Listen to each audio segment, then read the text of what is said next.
All right, let's go back to that conference being held in Paris on Libya and hear from Professor William Lawrence, who joined us now from Washington, D.C. Professor, thanks for joining us again to talk about this. I was asking about your thoughts on the Libya conference, if you think that leaders really are supporting removing forces from the country.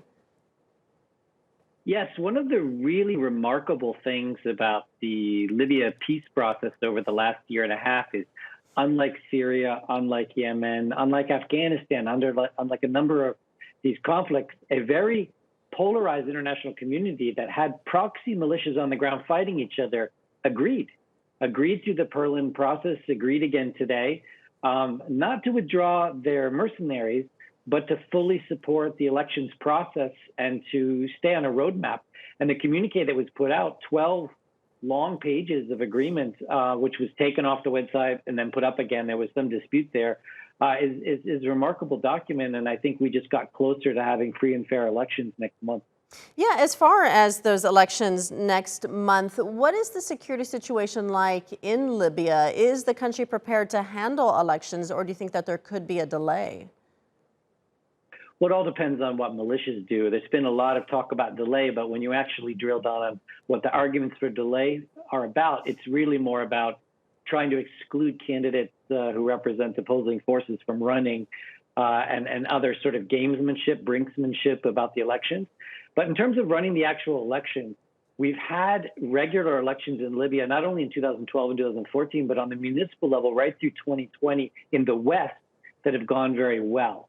The question is, now that we have peace, it's not that they'll be fighting stuff in the elections, but will armed militias try to prevent people from voting or prevent people from voting for the wrong people?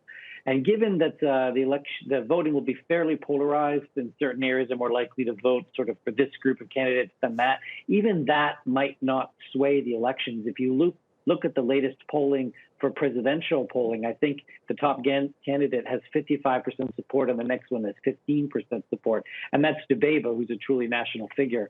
And if that happens, then I took one large step towards the ceasefire being maintained and Libya having a democratic government. You talked about those several foreign powers who all have stakes in Libya and all have different ideas for how the country should move forward. How do all these different powers and alliances factor into the tricky diplomacy involved in navigating the country's future? It's really, really tricky. And we had, not only the arguments between Qatar and the UAE and to a lesser degree between Turkey and Egypt, but we had disagreements between Italy and France.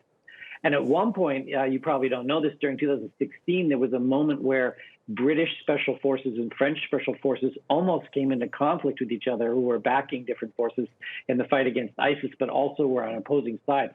So it got very, very complicated.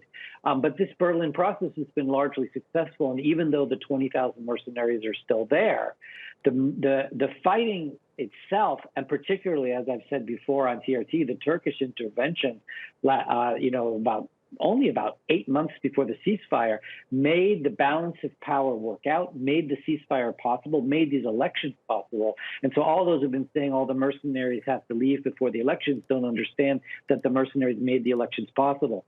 So now what we have to do is figure out a way to get the 17,000 African and Syrian mercenaries out, while I suspect the Turkish advisors and the Wagner group are going to stay a little bit longer. All right, Professor William Lawrence joining us from Washington. Thank you.